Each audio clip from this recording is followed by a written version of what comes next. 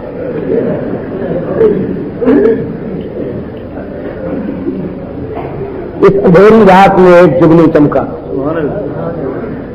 اللہ نے ایک انسان سے اتنا کام لے لیا، تاریخ اسے کبھی بھول نہیں سکے گی۔ شیخ احمد سرہندی مجدد الافسانی رحمت اللہ تعالی علیہ اکبر کی فرعونیت کے لیے ضرب کلیمی بن کے آئے،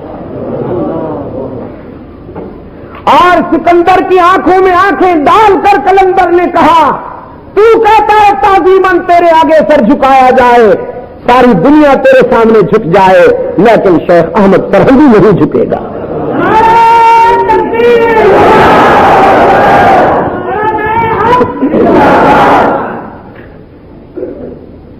قید بند کی صعوبتوں میں ڈالا گیا حضرت مجدد رحمت اللہ علیہ کو۔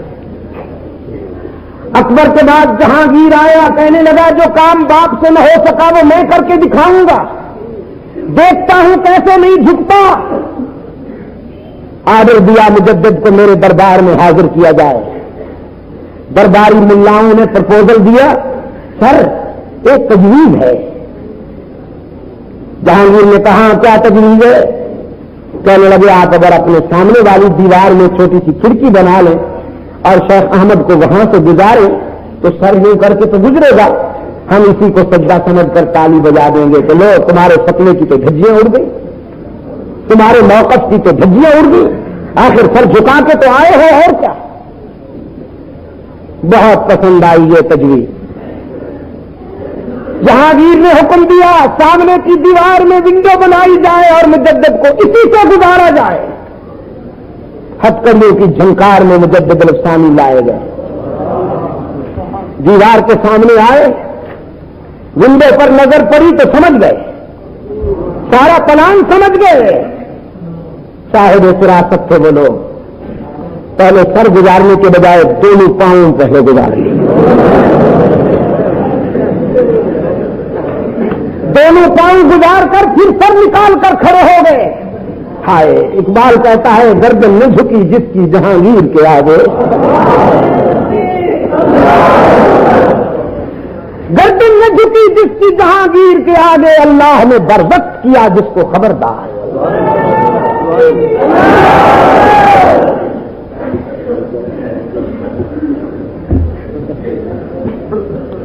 سر اونچا کر کے مجدد الافسانی کھڑے ہو گئے،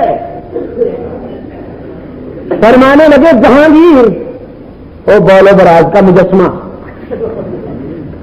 او غلاظت کی گوری، میدے میں تیرے گند بھرا ہے، تو اس قادر کہاں ہے کہ تیرے سامنے زمین جھکاؤں؟ یہ تو اللہ کی امانت ہے، یہ اس کی امانت ہے، امانت میں خیانت نہیں کروں گا۔ ہاں اگر تیرا غضب رکنے نہیں پاتا تو آ پھر کاٹ لے، یہ گلا کٹ جائے گا لیکن غیر اللہ کے آگے جھکے گا نہیں۔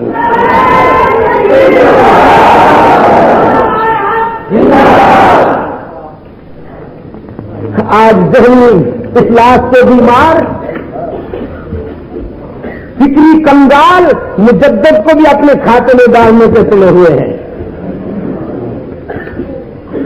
جن کا سر فٹ بال کی گیند کی طرح در در کو جھکتا پھرتا اور ٹھوکریں کھاتا پھرتا ہے، انہیں حیا نہیں آتی حضرت مجدد رحمت اللہ علیہ کو اپنے کھاتے میں ڈالتے ہوئے۔ عالم دین کا کردار یہ ہوتا ہے دوستو کہ جس کی ٹھوکر پر نچھاور افسری سروری، جس کی ٹھوکر پر نچھاور افسری سروری، سر سے پا تک اتباع سنت پیغمبری.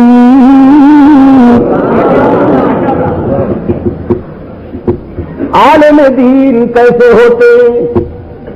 جس کی امیدیں ہیں وابستہ، جو مستغنی عنایات وزیر شاہ سے، جس کی امیدیں ہیں وابستہ فقط اللہ سے،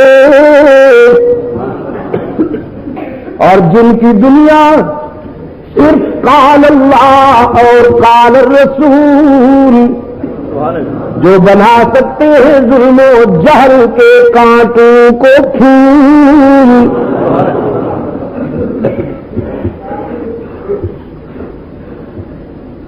جہانگیر غضبناک ہو گئے،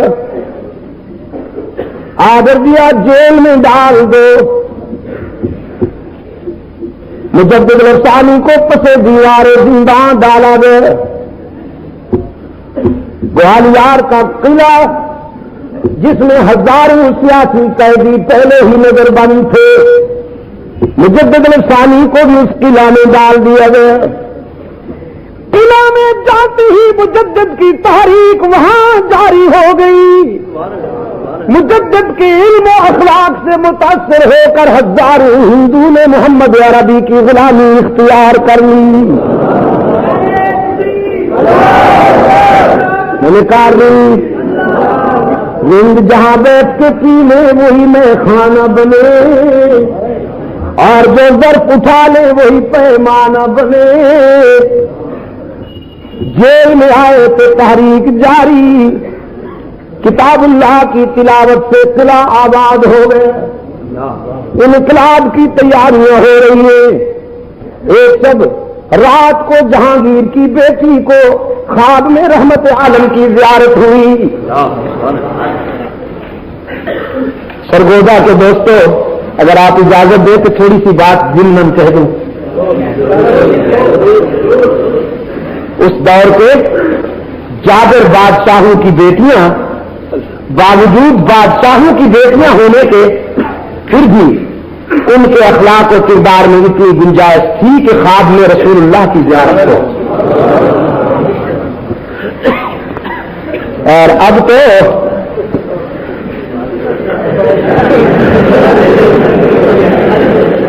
کسی بت کدے میں بیان کروں تو کہے صنم بھی ہری ہری. خواب میں سرکار دو عالم صلی اللہ علیہ وسلم کی زیارت نصیب ہوئی. رحمت عالم صلی اللہ علیہ وسلم نے فرمایا، بیٹی اپنے متکبر باپ سے کہہ دو شاہی تو 4 دنوں کی ہے، گزر جائے گی. حشر میں میری نگاہ غضب کا سامنا کرنے کی تیاری کرتے آنا. میرے بیٹے کو تو نے جیل میں ڈال رکھا ہے، حیا نہیں آتی. صبح ہوئی، روتی ہوئی جہانگیر کی بیٹی باپ کے پاس پہنچی. کہنے لگی، باپ تو بڑا خوش ہوگا کہ تیرے قدموں میں تخت ہے، تیرے سر پہ تاج ہے، لیکن تو بڑا بد نصیب ہے، رحمت عالم صلی اللہ علیہ وسلم تجھ پہ ناراض ہے. خواب بیان کیا. جہانگیر تو گھائل ہو گیا، چیختا ہوا قلعہ گوالیار پہنچا. مجرم کی طرح دست بستہ مجدد رحمت اللہ علیہ کے سامنے کھڑا ہو گیا. کہنے لگا، مجدد آئیے، میں آزاد کرنے کے لیے آیا ہوں تجھے.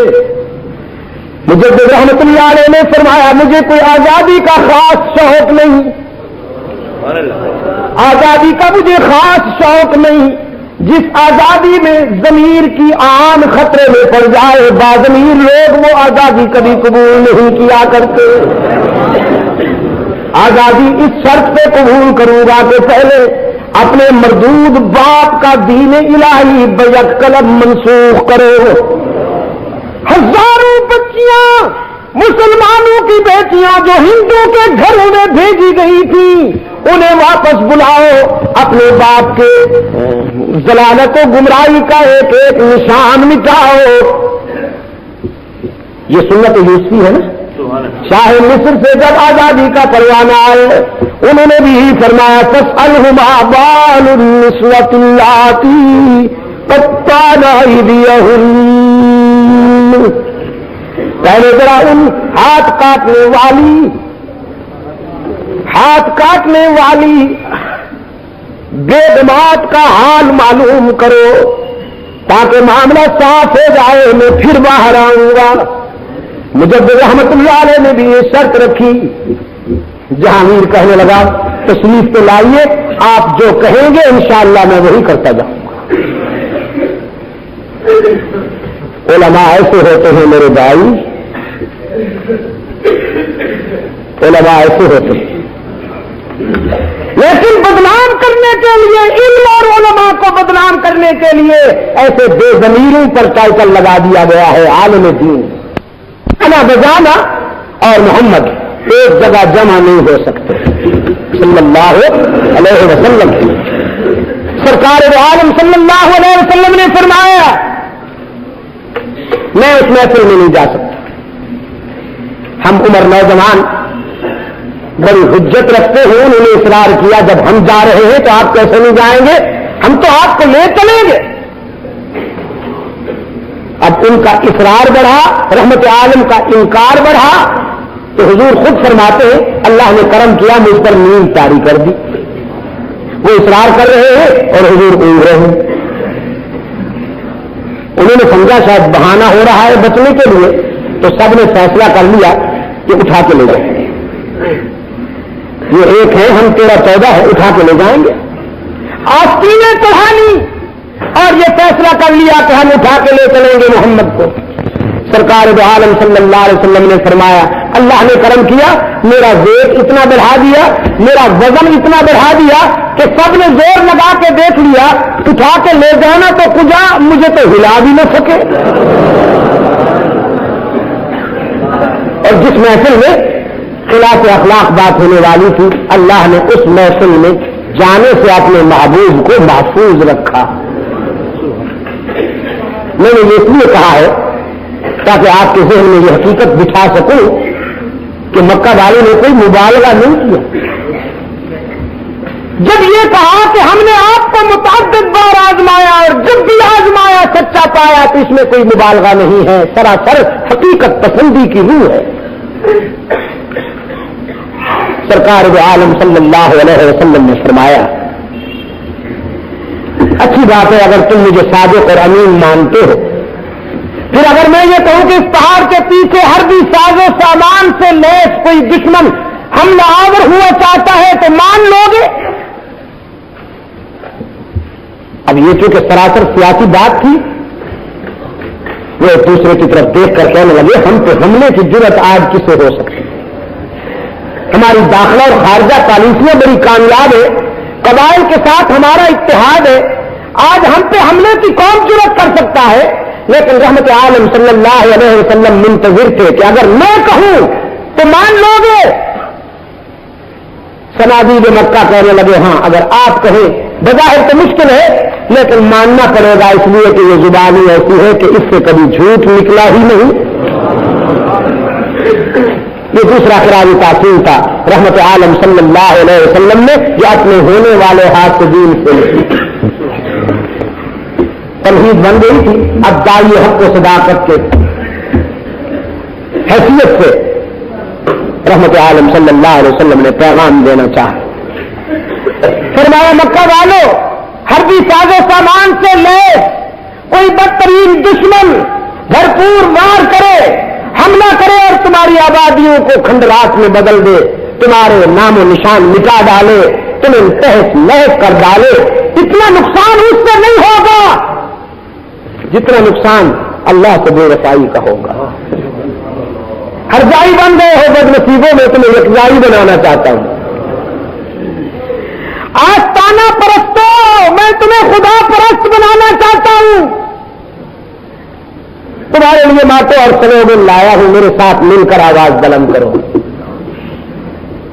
ایسے تمام خطرات سے محفوظ ہو جاؤ گے۔ قولوا لا الہ الا اللہ،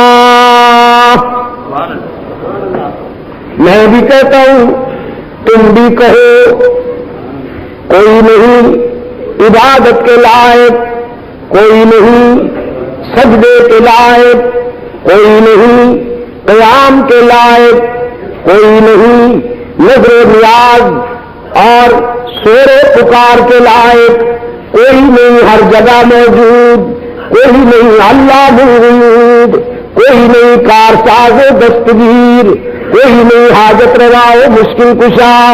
آؤ میں بھی کہتا ہوں، تم بھی کہو، قولوا لا الہ الا اللہ تفلحون۔ یہی نجات کا راستہ ہے۔ صنادید کفر پھر حیرت میں آ کر کہتے ہیں کتنے نیچے ہو لیکن آج کیسی باتیں کرنے لگ گئے ہو، ہم تو دین ابراہیمی کے نام لے آئے، ہم تو اللہ کو مانتے ہیں، آپ دیکھتے نہیں کہ ہم بیت اللہ کا طواف بھی کرتے ہیں، سجدے بھی کرتے ہیں، اللہ کے نام کی چیزیں بھی تقسیم کرتے ہیں، بچوں کے نام بھی اللہ کے نام کی نسبت سے رکھتے ہیں، نکاح بھی ہوتے ہیں، طلاقیں بھی ہوتی ہیں، عورتیں عدت میں بھی بیٹھتی ہیں۔ کیا ہم اللہ کو نہیں مانتے؟ سرکار عالم صلی اللہ علیہ وسلم نے فرمایا، مانتے ہو گے تم اپنے خیال میں تو پھر مجھے بتاؤ فَأَنَّا تُؤْفَكُونَ۔ یہ لات منات عزا و حبل کے آستانوں پر کیوں بھٹکتے پھرتے ہو؟ ان کے ہاں جا کر کے زمین جھکاتے ہو؟ کہنے لگے یہ تو ہمارے سفارشی ہیں، یہ تو ہماری لنک ہے، یہ تو ہمارا واسطہ ہے، ان کے بغیر تو ہم اللہ کو کوئی بات سنا نہیں سکتے، یہ اللہ کے پیارے ہیں، ہم گناہگار ہیں، ہماری سنتا نہیں، ان کی ٹھکراتا نہیں، ہماری ان تک، ان کی خدا تک۔ یہ پرانی بیماری ہے سرگودا کے دوستوں، بہت پرانی بیماری ہے، اور آئی کہاں سے ہے بتاؤں؟ یہ بیماری افریقہ کے سفر میں نو مسلم ایک سیاہ فام افریقی جو عیسائیت کو چھوڑ کر اسلام کے دامن رحمت میں آیا تھا، میں نے پوچھا اسلام کو ایکسپٹ کیا تم نے، کون سی ادا پسند آئی ہے تمہیں اسلام کی؟ کہنے لگا اسلام کی یہ تو ہر ادا دل نشین ہے، لیکن سب سے زیادہ اسلام کی اس ادا نے مجھے متاثر کیا کہ اسلام میں اللہ سے رابطہ قائم کرنے کے لیے پنکوں کے سہارے کی ضرورت نہیں، یہاں ایکسچینج کا چکر نہیں ہے، ڈائریکٹ ڈائلنگ ہے۔ دو سلسلے ہوتے ہیں نا، ایک ڈائریکٹ ڈائلنگ ہے، نمبر ڈائل کیجیے اور بات کیجیے، اور ایک وایا ایکسچینج یا وایا آپریٹر۔ آپریٹر سے آپ پہلے نمبر ڈائل کریں گے، وہ ڈائل اٹھا کے ہلو کرے گا، ہلو، وہ سماج سے ہتھوڑا پڑے گا، اس کی ہلو اتنی نرم ہوتی ہے جیسے ہتھوڑا گروپ سے تعلق رکھتا ہے اللہ کا بندہ۔ آپ کہیں گے سر وہ مجھے فلاں نمبر چاہیے، میں اس سے بات کرنا چاہتا ہوں اور پلیز ارجنٹ، آپ اپنا نمبر لکھوائیں گے، پھر وہ نمبر بھی مطلوبہ لکھوائیں گے، وہ کہے گا ہولڈ کیجیے، آپ کی ہولڈ شروع، 15 منٹ گزریں گے، 20 منٹ گزریں گے، آدھا گھنٹہ گزرے گا، 1 گھنٹہ گزرے گا، 1.5 گھنٹہ گزرے گا، آپ پھر نمبر ڈائل کریں گے، پلیز وہ میں نے ہولڈ کیجیے، کوشش کر رہا ہوں، وہ پھر رکھ دے گا۔ اس کی مرضی 3 گھنٹے بعد ملا ہے، اس کی مرضی 4 گھنٹے بعد ملا ہے، اس کی مرضی 5 گھنٹے بعد ملا ہے، یا پھر 5-6 گھنٹے کے بعد کہے لائن خراب ہے۔ اور ٹیلی فون ہولڈر حضرات، یہ آپریٹر دوست اگر کوئی بیٹھے نہیں تو محسوس نہ کیجیے گا، ٹیلی فون ہولڈر جو ہے جنہوں نے ٹیلی فون سیٹ رکھے ہوئے ہیں وہ جانتے ہیں کہ نمبر جلدی کس کو ملتا ہے۔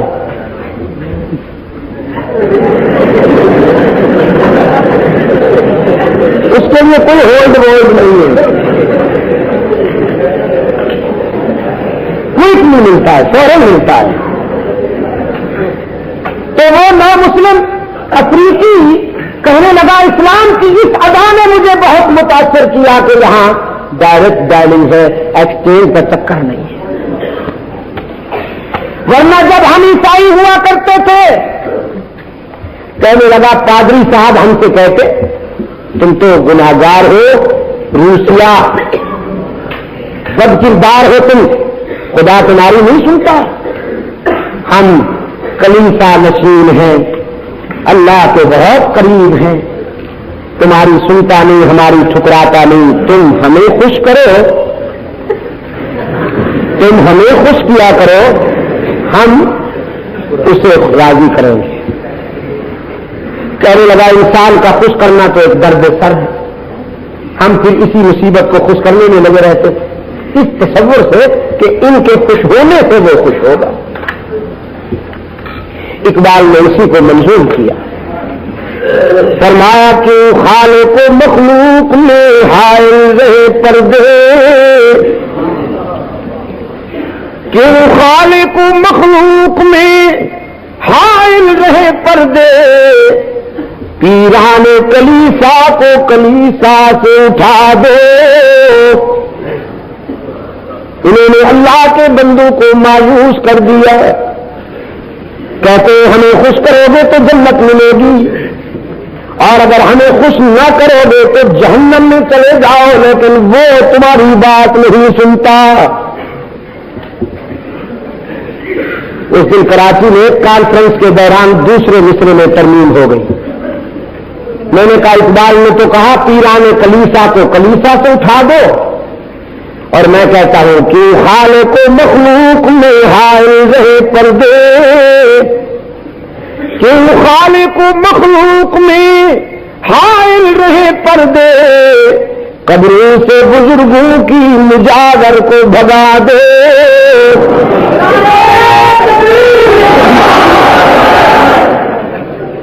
یہ ابھی تو بروکر بنا بیٹھا ہے تم.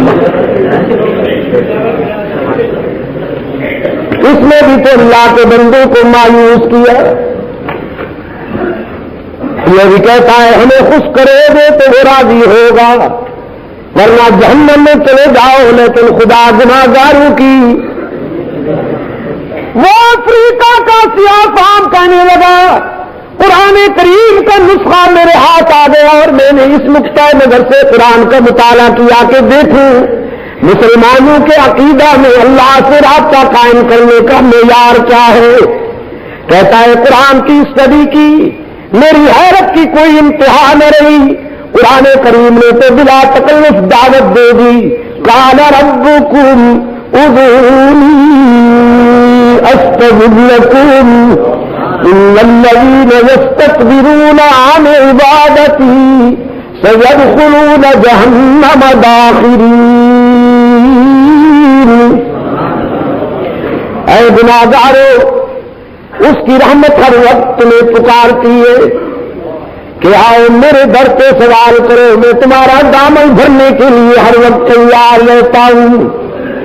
باقی جہاں جاؤ گے لوٹے جاؤ گے، باقی جہاں جاؤ گے لوٹے جاؤ گے. یار لوگ کہیں گے کچھ لے کے آؤ گے تو کچھ لے کے جاؤ گے، خالی ہاتھ آؤ گے تو خالی ہاتھ جاؤ گے. بس یہی در ہے جہاں سے ہر وقت صدا آتی ہے کچھ نہ لے کے آؤ سب کچھ لے کے جاؤ. خالی ہاتھ آؤ، خالی ہاتھ آؤ، دامن بھر کے جاؤ. باز آ باز آ ہر آنچ ہستی باز آ، گر کافرو گبرو بت پرستی باز آ. ای درگہ ماں درگہ نومیدی صد بار اگر توبہ شکستی باز آ. او خطا کار او گناہگار، اگر 100 مرتبہ توبہ کر کے تو نے توڑ دی نبھا نہ سکا تو مایوس ہونے کی کوئی بات نہیں. ایک مرتبہ پھر میرے در پہ آ کے دیکھ، جبین نیاز جھکا کے دیکھ، طلب کا دامن پھیلا کے دیکھ، ندامت کے اشک بہا کے دیکھ، میرے لطف و کرم کو آزما کے دیکھ. تیرے آنے میں دیر ہے، میرے راضی ہونے میں دیر نہیں ہوگی.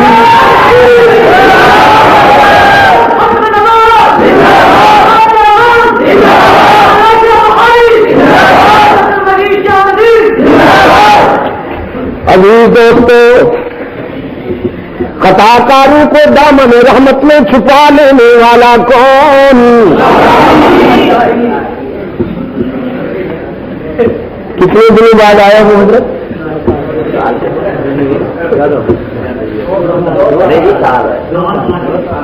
چلو دو ہی صحیح، کوئی دو صدیاں تو نہیں ہو رہی.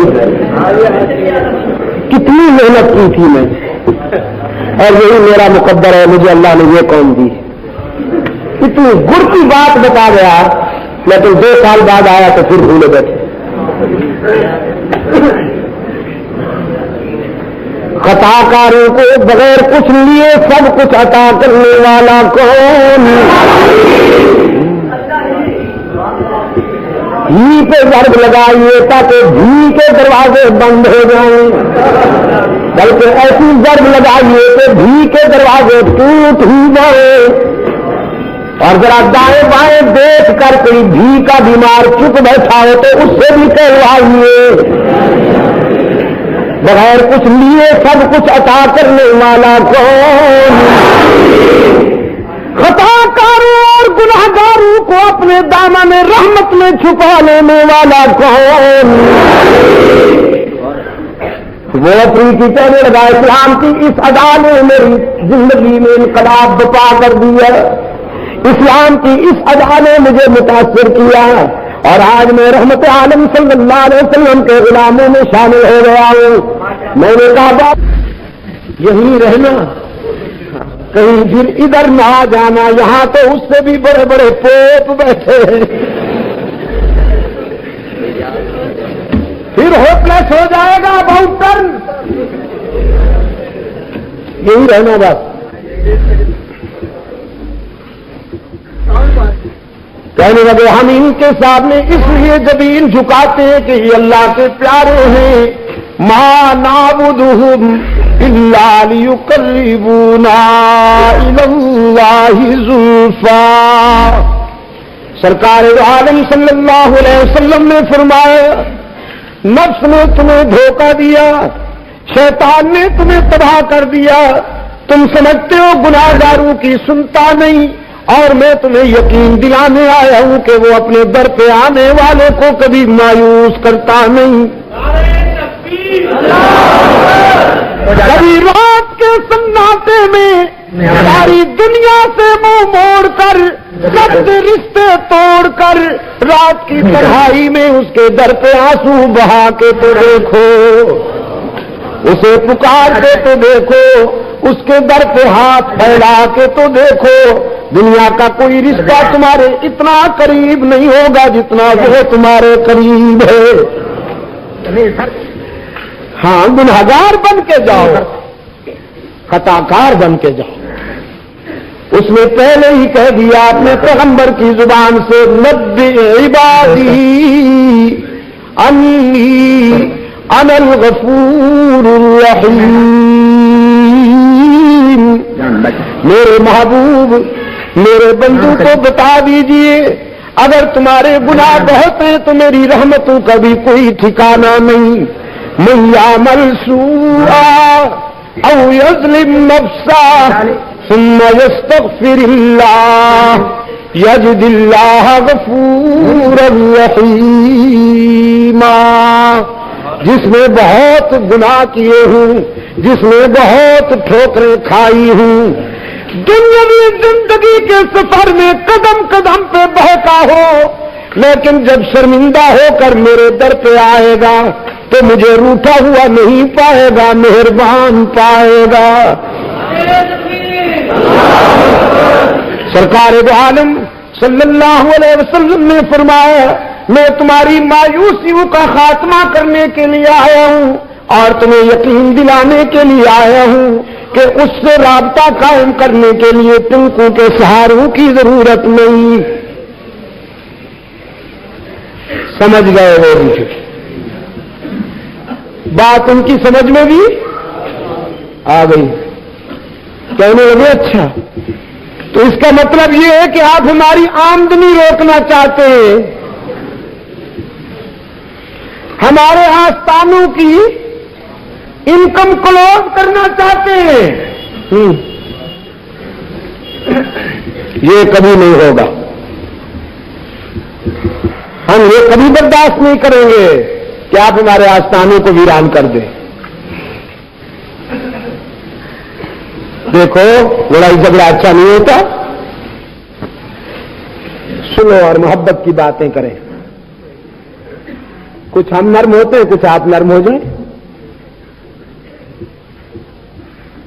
اپنا عقیدہ چھوڑو نہیں, دوسرے کو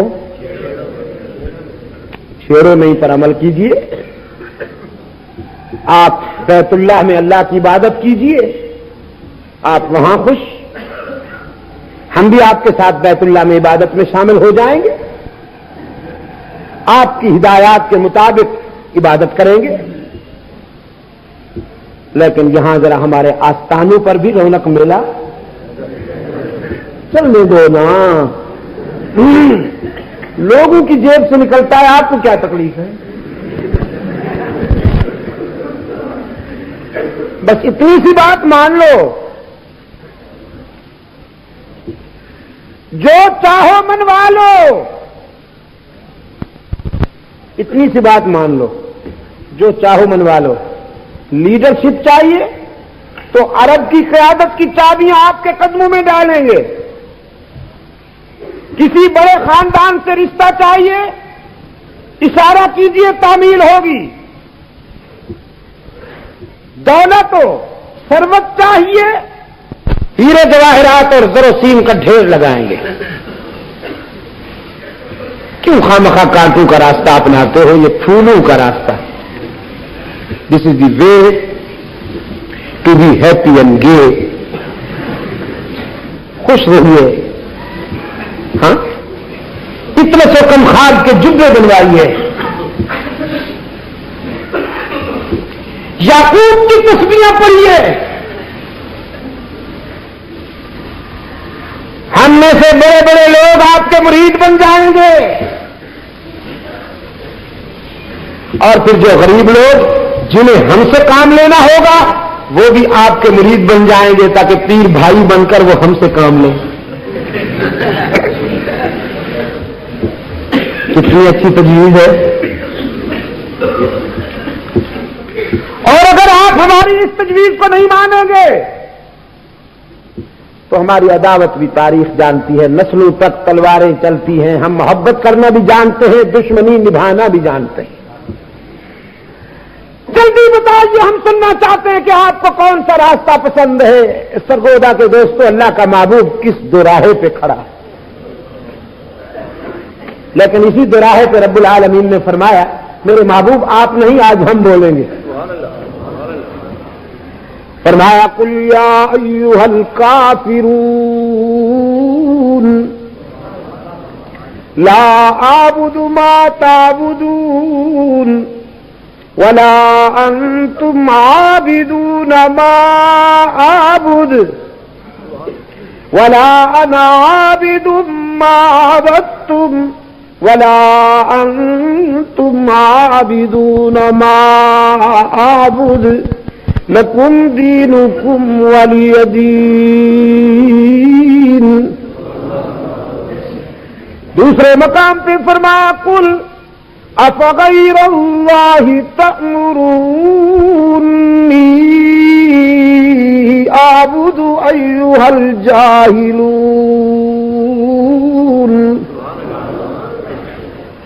وَلَقَدْ أُوحِيَ إِلَيْكَ وَإِلَى الَّذِينَ مِنْ قَبْلِكَ لَئِنْ أَشْرَكْتَ لَيَحْبَطَنَّ عَمَلُكَ وَلَتَكُونَنَّ مِنَ الْخَاسِرِينَ. اے جاہلو, قصے کہانیوں پر گزارا کرنے والوں, ٹوٹکوں اور مرثیوں پر سر ہلانے والوں, تم نے مجھ سے یہ توقع کیسے کر لی کہ میں اللہ کے حقوق میں دوسروں کی شرکت گوارا کر لوں, یا حجرے میں بیٹھ کر تسبیح پڑھتا رہوں, برائی چوراہے پہ رقص کرتی رہے, اور میں حجرے میں بیٹھ کر اللہ کی ضربوں پہ گزارا کروں؟ نہ. تمہاری ترغیب، تمہاری ترہیب، ڈراوا اور لالچ، مجھے اتنی گنجائش ہی کہاں ہے کہ میں تمہاری یہ باتیں سنوں؟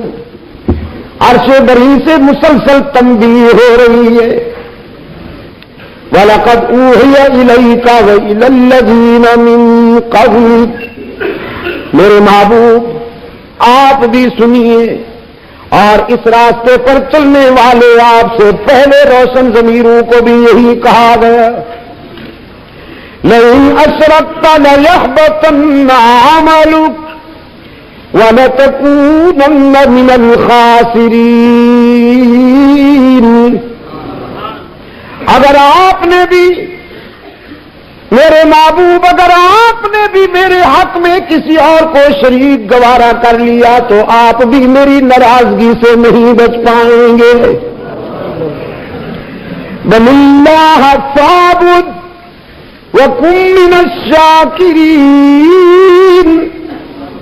انہیں اپنے حال پہ چھوڑ دیجئے، دوستی کا حق ادا کیجیے اور وفا جاری رکھیے۔ تجھ جیسا وفا کرنے والا کوئی نہیں، مجھ جیسا جزا دینے والا کوئی نہیں۔ رحمت عالم صلی اللہ علیہ وسلم نے فرمایا، مکہ والو، او خاندانی مجاورو، سارے صدمے اٹھاؤں گا، ساری مصیبتیں گوارا کروں گا، راستے میں کانٹے بچھاؤ گے تو تلوے زخمی کرا لوں گا، سنگ باری کرو گے تو لہو لہان ہونا گوارا کر لوں گا، سمیہ کی چیخیں سن کر صبر کر لوں گا، عمار ابن یاسر کی مظلومیت دیکھ کر صبر کر لوں گا، خبیب کو انگاروں پر بھونتا دیکھ کر صبر کر لوں گا، ستم ڈھاؤ گے تو مہاجر بن کر مدینہ چلا جاؤں گا، دانت شہید کرواؤں گا، بدر و احد کے مرحلوں سے گزرنا گوارا کروں گا، سارے صدمے اٹھاؤں گا، لیکن وفا پہ حرف نہیں آنے دوں گا، مانتا ہوں اور منوا کے رہوں گا۔ انسانی جبین کی عاجزیوں کے لیے حقیقی مسجود کون؟ ہر جگہ موجود، سرگودا والوں ہر جگہ موجود، اور یہ چوکوں پہ کھڑے ہو کر منگوا لیتے ہیں، ایسا بٹن ہے ہاتھ میں، آن کرتے ہی حضور بھی پہنچ جاتے ہیں۔ گزشتہ فروری ہم عمرے کے سفر پہ گئے ہوئے تھے سعودی عربیہ میں، وہاں ایک فقیر آدمی رہتا ہے، نام تو اس کا امیر علی قریشی ہے، لیکن اس کا تقیہ کلام ہے استغفر اللہ، بات بات میں کہتا ہے استغفر اللہ، لوگوں نے اس کا نام ہی حکیم استغفر اللہ رکھ دیا۔ سن 83 میں جب میں کینیڈا اور ویسٹ انڈیز کے دورے پہ جا رہا تھا تو انگلینڈ سے گزرنا پڑا، گلاسگو میں جب میں پہنچا تو وہاں پر یہ کھڑا تھا، دور سے دیکھتے ہی مجھے کہنے لگا، شاہ صاحب آپ یہاں کیسے؟ استغفر اللہ، کہاں جا رہے ہیں؟ استغفر اللہ، کن کن ممالک کا دورہ کریں گے آپ؟ استغفر اللہ، اور کب تک واپسی ہوگی؟ استغفر اللہ۔ تو میں نے کہا بھئی یہاں تمہاری استغفر اللہ کا اختتام نہیں ہو رہا تو پھر میری استغفر اللہ کا آغاز کب ہوگا؟ تقیہ کلام ہے اس کا، لوگوں نے نام ہی حکیم استغفر اللہ رکھ دیا اس کا۔ اس نے بتایا کہ پاکستان کا ایک مولوی مسجد نبوی میں نظر آ گیا، اتفاق سے وہ مولوی بھی ہے، نامراد سیاستدان بھی ہے، امامہ بندھا ہوا، جبہ لڑکتا ہوا، ہاتھ میں پاندان، اور ہونٹ پان کی سرخی میں رس کے عروساں،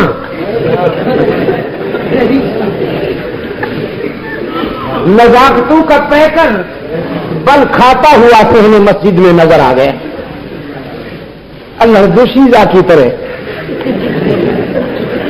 حکیم صاحب نے کہا نظر پڑتے ہی میں نے لپک کے پکڑ لیا۔ میاں صاحب آپ یہاں کیسے؟ استغفر اللہ۔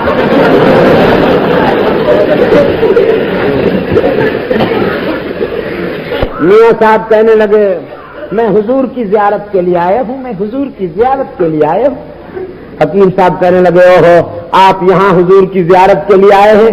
ادھر کراچی میں بہت ساری محفلیں میلاد ہو رہی تھیں، میلاد کی محفلیں ارینج کی گئی تھیں، حضور تو وہاں ان میں شرکت کے لیے تشریف لے گئے ہیں، استغفر اللہ، اور آپ یہاں آ گئے ہیں، استغفر اللہ۔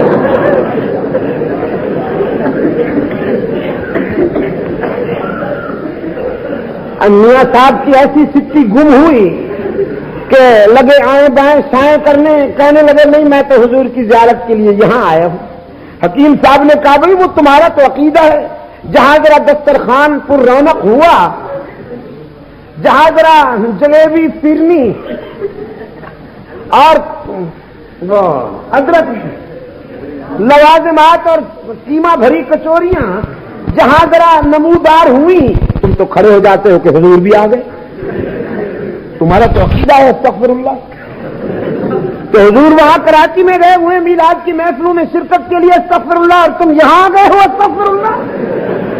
اب لہجہ جلالی ہو گئے تو پولیس آ گئی، سعودی عربیہ کی پولیس کو اللہ سلامت رکھے۔ آپ تو آمین آہستہ کہیں گے اس لیے کہ وہ ذرا مزاج کے سخت ہیں، اور حضرت ان کے مزاج کی سختی میں بھی بڑی حکمت ہے۔ اگر وہ مزاج کے سخت نہ ہوتے تو یہاں سے جو بیمار جراثیم ساتھ لے کے جاتے ہیں، پتہ نہیں آج سعودیہ میں بھی کتنے آستانے بن چکے ہوتے، کتنی جھنڈیاں لہرا رہی ہوتی وہاں پر۔ حفاظت کے لیے سختی ضروری ہے۔ اقبال کہتا ہے کانٹوں میں شوخی نہ ہو تو پھولوں کی حفاظت نہیں کر سکتی۔ تمیز خار و گل سے آشکارا نسیم صبح کی روشن ضمیری، حفاظت پھول کی ممکن نہیں ہے اگر کانٹے میں ہو خوئے حریری۔ اگر کانٹے ریشم کے بن جائے تو پھولوں کی حفاظت نہیں کر سکتے۔ وہ سخت بے شک ہیں، لیکن اس سختی کی حکمت کا آج نتیجہ ہے آپ کے سامنے۔ پورے سعودی عربیہ میں آپ چلے جائیے، دمام سے ریاض اور جدہ سے مدینہ منورہ تک آپ کو کوئی آستانہ، کوئی جھنڈی، کوئی مجاور نظر نہیں آئے۔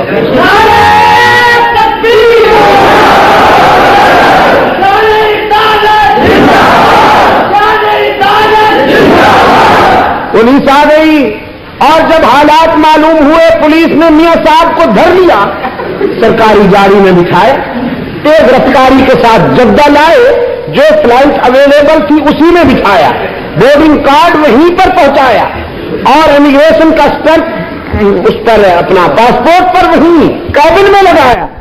امیگریشن ڈپارٹمنٹ کو ہدایات دی کہ اب قیامت تو آ جائے لیکن یہ بیمار مولوی پھر سعودیہ میں قدم نہ رکھنے پائے۔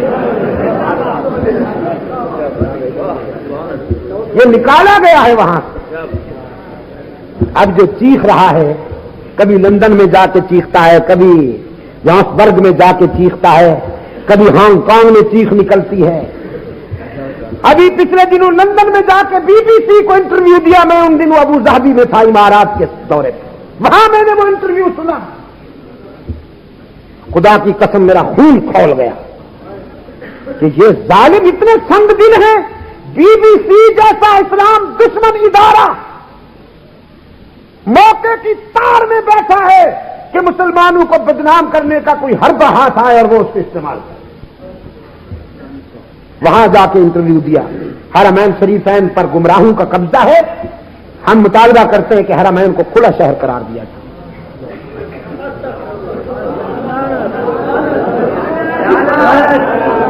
سرگودا کے دوستوں، یہ کھلا شہر قرار دے حرمین کو، کھلا شہر، تاکہ عزیز قوال وہاں قوالی گاہ، یہ ساری جنات کی اولاد وہاں جمع ہو۔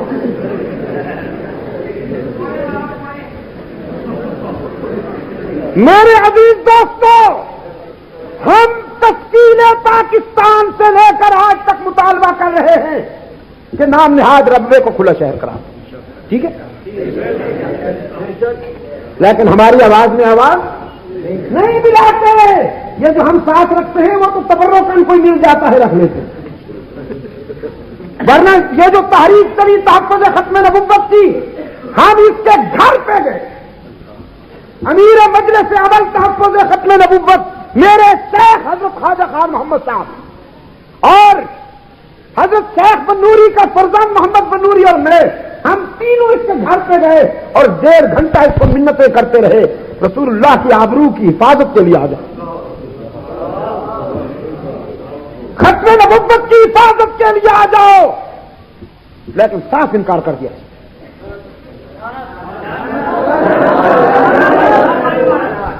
ہم مطالبہ کرتے ہیں کہ نام نہاد ربوے کو کھلا شہر قرار دیا جائے تاکہ منکرین ختم نبوت کے گلی کوچوں میں ختم نبوت کے رضاکار سر اونچا کر کے چل سکیں۔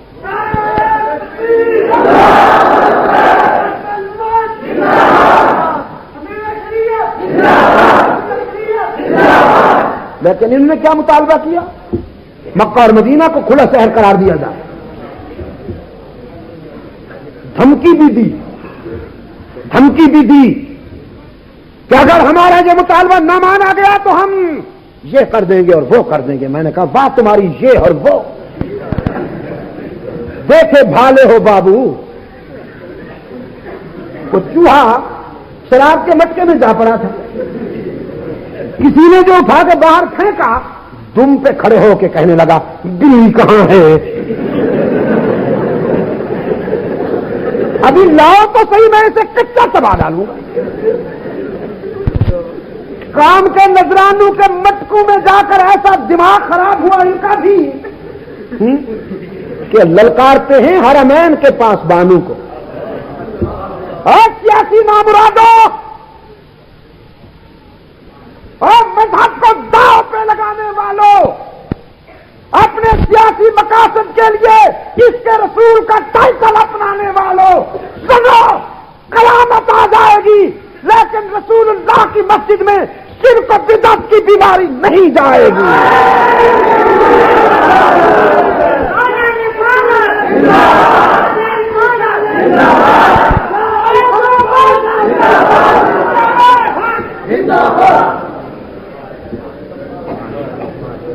اور میں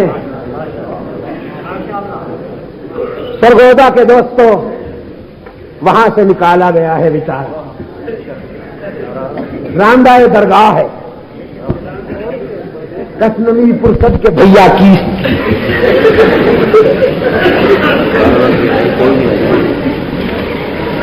خام خواہ سے سیاسی لیڈر ملاقات کرتے ہیں، مت کرو اس سے ملاقات، اس کا انجام دیکھو گے، حضور کا دشمن،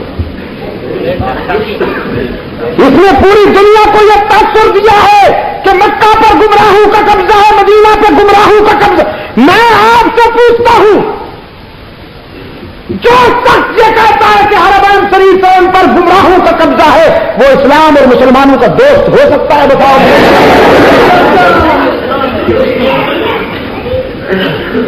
کسے خبر تھی کہ لے کر چراغ مصطفی، جہاں میں آگ لگاتی پھرے گی بو لہبی؟ تو وہاں سے بھگائے گئے ہیں خیر سے۔ فرمایا بطواف کعبہ رفتم بحرم رحم دادم، ابھی تمہارا رسول کر رہا ہے بطواف کعبہ رفتم بحرم رحم دادم، بڑا یار ہے، درون درچ کر دی کہ درون خانہ آئی۔ بیت اللہ کے طواف کے لیے پہنچا، لیکن بیت اللہ کے پاس بانو نے دھکے دے کر نکال دیا، کہنے لگا میرا جبہ تو دیکھو، لبے لالی تو دیکھو، صافہ تو دیکھو، تسبیح تو دیکھو، لیکن حرم کے پاس بانو نے کہا بیرون درج کر دی کہ درون خانہ آئی۔ وہاں رہ کر تو فتوے دیتے ہو حرم کے اماموں کے پیچھے نمازیں نہیں ہوتی، تو یہاں کس منہ سے آنا چاہتے ہو؟ یہاں تو وفاداروں کا مسکن ہے، غداروں کا نہیں۔ یہاں تو وہی آتا ہے جسے وہ بلا لے۔ اور مولانا جلال الدین رومی فرماتے ہیں ایک چیونٹی کے دل میں آرزو پیدا ہوئی کہ بیت اللہ میں جاؤں، مطاف میں گھوموں اور حاجیوں کے پاؤں میں روندی جاؤں، حاجیوں کے پاؤں میں کچلی جاؤں، لیکن ہزاروں میلوں کے فاصلے، راستے میں ابلتے ہوئے سمندر، اچھلتے ہوئے دریا، تپتے ہوئے صحرا اور جنگلات، یہ ننھی سی جان چیونٹی بیت اللہ میں پہنچے تو کیوں کر؟ رب العالمین کو اپنی اس حقیر مخلوق کی آرزو اتنی پسند آئی کہ اس نے سبب پیدا کر دیا۔ ایک کبوتر کو اس کے قریب بٹھایا، پھر چیونٹی کے دل میں خیال ڈالا چمٹ جا اس کے پاؤں سے، تیری فلائٹ یہی ہے۔ فرمایا بود مورے ہوا سے داس کے در کعبہ رسد، بود مورے ہوا سے داس کے در کعبہ رسد، دست بر پائے کبوتر زد و ناگاہ رسید۔ کبوتر کے پاؤں سے چمٹ گئی اور کبوتر اڑا، فضاؤں کو چیرتا ہوا، دریاؤں، سمندروں، صحراؤں سے گزرتا ہوا سیدھا مکہ پہنچا، بیت اللہ میں جا اترا۔ رب العالمین نے اس کے دل میں بات ڈالی، اب چھوڑ دے اس کا پاؤں، تیرے عشق کی منزل آ گئی۔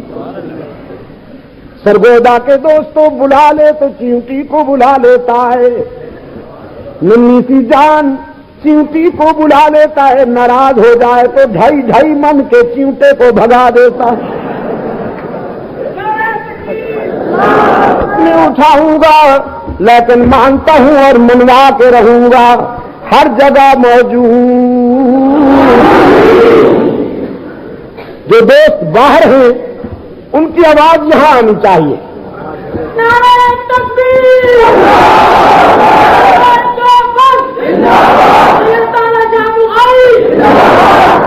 یہ جو کناروں پہ کھڑے ہیں ان کی آواز بھی گونجنی چاہیے۔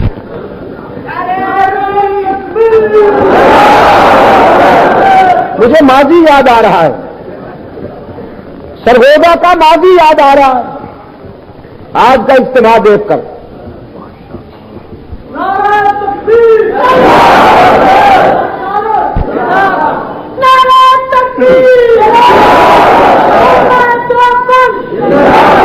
سرگودا کے ساتھ الحمدللہ کچھ ماضی کی یادیں وابستہ ہیں۔ ہم نے مل جل کر بہت سے محاذ سر کیے ہیں۔ میرے پرانے میزبان بھی بیٹھے ہیں، میرے بزرگ بھی بیٹھے ہیں، میرے عزیز بھی بیٹھے ہیں۔ آج کا یہ اجتماع اور پرخلوص چہرے، چمکتے ہوئے چہرے دیکھ کر مجھے ماضی یاد آ رہا ہے۔ تو جس طرح ہم نے ہر ظلم کے خلاف آواز اٹھائی، شرک و بدعت کے اندھیروں کے خلاف بھی آواز مل کے اٹھائیں گے، دشمنان صحابہ کے خلاف بھی آواز مل کے اٹھائیں گے۔ اس مقدس مشن پر ہم میں کوئی اختلاف نہیں، ہم ایک ہیں۔ اور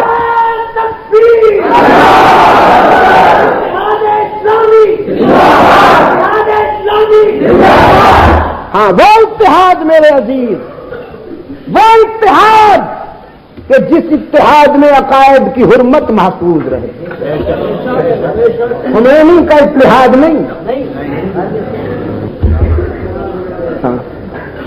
وہ اتحاد کہ جس میں عقائد کی حرمت محفوظ رہے۔ اور یہ اتحاد وہی اتحاد ہے جس میں ماضی کی حسین یادیں وابستہ ہے۔ آپ سمجھے کہ نہیں؟ آپ کچھ لوگ ماضی کا انتقام لینے کے لیے بالائی اشاروں پہ جمع ہو رہے ہیں کہ مفتی محمود کی روح سے انتقام لیا جائے، شیخ القرآن مرحوم کی روح سے انتقام لیا جائے، لیکن ہم نے کراچی سے راولپنڈی اور لاہور تک ان پر یہ واضح کر دیا کہ بے شک مفتی صاحب اور شیخ القرآن اس دنیا سے چلے گئے، لیکن ان کے رضاکار زندہ ہیں اور تم کو ثابت کر دیں گے کہ ان کا مشن جاری رہے گا اور ان کے خلاف کوئی سازش کامیاب نہیں ہوگی۔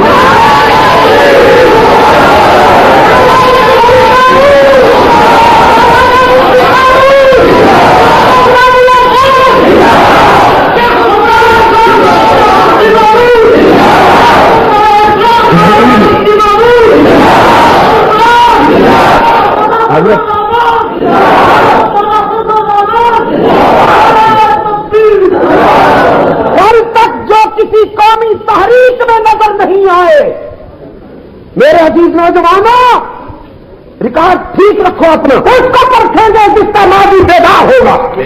کل جو کسی قومی تاریخ میں نظر نہیں آئے، جہاں تک کہ تاریخ نظام مصطفیٰ میں نظر نہیں آئے، جہاں تک کہ تاریخ تحفظ ختم نبوت میں نظر نہیں آئے، وہ آج ہیرو بن کر ہماری عقیدت سے گلی ڈنڈا نہیں کھیل سکیں گے، نہیں کھیل سکیں گے۔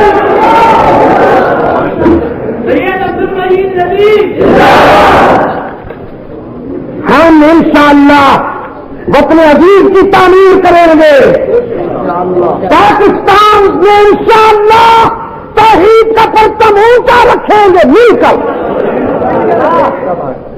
ہم سنتوں میں بدعتوں کی ملاوٹ نہیں ہونے دیں گے چاہے کچھ ہو جائے، ہم توحید میں شرک کی ملاوٹ نہیں ہونے دیں گے چاہے کچھ ہو جائے۔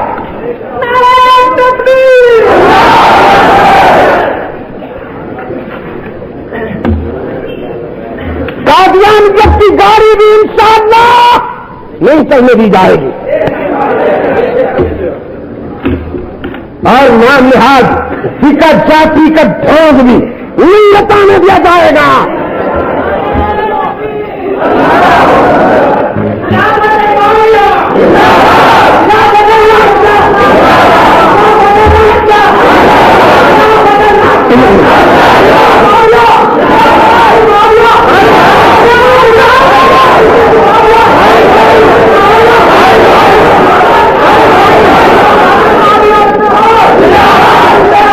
مجھے مبارکباد دو، مجھے مبارکباد دو عزیزوں، حضرت مبارکباد دو مجھے، بہت ناقص ہوں نہ میرے پاس علم ہے نہ عمل، صرف جذب ضرور ہے، لیکن الحمدللہ ایسے نوجوان پیدا ہو گئے۔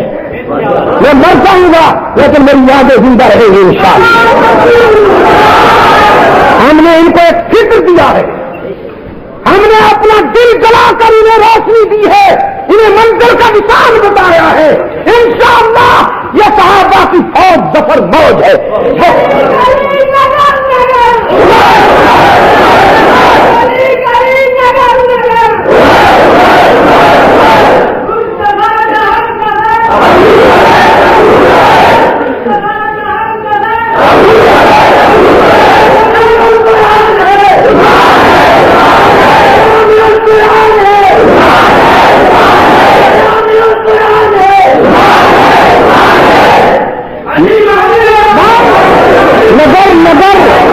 نگر نگر گلی گلی ہر دم کے ذرا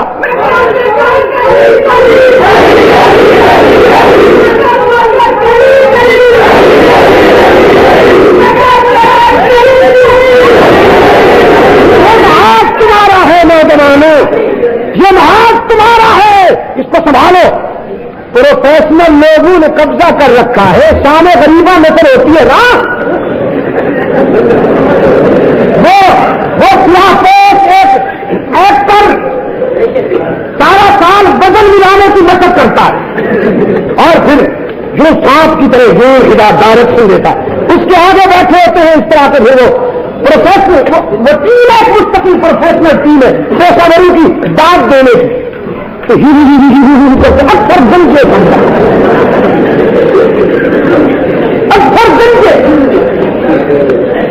علی کا نام بلند کر کے لوگوں کو دھوکہ دیتے ہیں کہ علی کے وارث وہ ہے، علی کے وارث یہ ہے. اور اب ایکسپلائٹیشن نہیں چلے گی. میں واضح کر دینا چاہتا ہوں، انتظامیہ کے دوستی میں بھی واضح کر دینا چاہتا ہوں، ایکسپلائٹیشن نہیں چلے گی. وہ وقت چلا گیا، وہ زمانہ چلا گیا جب سنی غافل تھا. اب سنی کو منزل کا نشان مل گیا ہے. ہم جیئیں گے تو صحابہ کی عزت کی حفاظت کے لیے جیئیں گے، اور جب ہم یہ فرض ادا نہ کر سکے پھر اپنی زندگی کو صحابہ کی عزت و ناموس پر قربان کر دیں گے.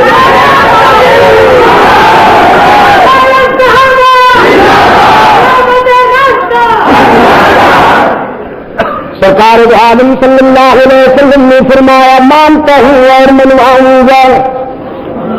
لقد كان لكم في رسول الله أسوة حسنة.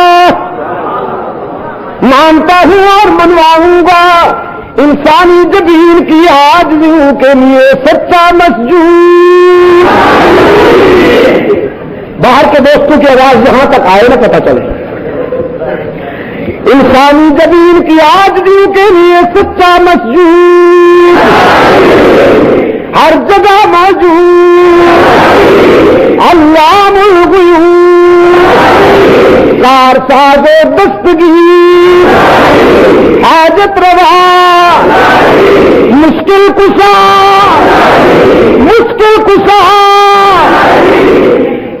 انبیاء اور رسول کی مشکلوں کو حل کرنے والا، سب رونے والے آنسو پوچھنے والا، سب مانگنے والے دامن بھرنے والا، سب عاجزی کرنے والے عاجزی سے پاک، سب اولاد والے اولاد سے پاک، سب سونے والے سونے اونگنے سے پاک. میرے آقا کی سیرت کا سب سے اہم عنوان یہی ہے. اسی کو لے کر جیو، اسی کو لے کر بڑھو، اندھیرے چھٹ جائیں گے سویرے طلوع ہوں گے. ربنا آتنا فی الدنیا حسنہ وفی الآخرۃ حسنہ. سنیے دو رسالے میں نے لکھے ہیں، وصی رسول و خلیفۃ بلا فصل اور سیدنا عمر فاروق. پڑھے لکھے نوجوانوں کے لیے وہ دعا کے بعد ملیں گے.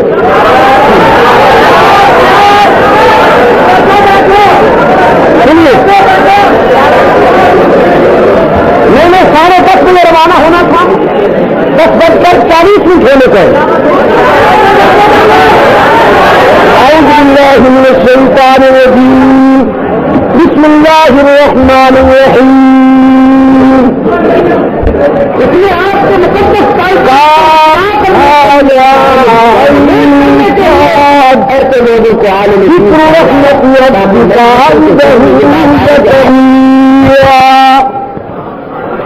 إذ نادى ربه نداء خفيا قال رب إني وهن العظم مني واشتعل الرأس شيبا ولم أكن بدعائك رب شقيا. صدق الله مولانا العظيم. الآخرة حسنة وقنا عذاب النار. اے اللہ عالم اسلام کی مدد فرما، مسلمان جہاں کہیں مظلوم ہیں ان کی دستگیری فرما، توہینی نصرانی سازشوں سے ملت کو محفوظ فرما، روحانی جسمانی بیماریوں کو شفا کاملہ عطا فرما. صلی اللہ تعالی علی خیر خلقہ محمد وبارک وسلم علیہ.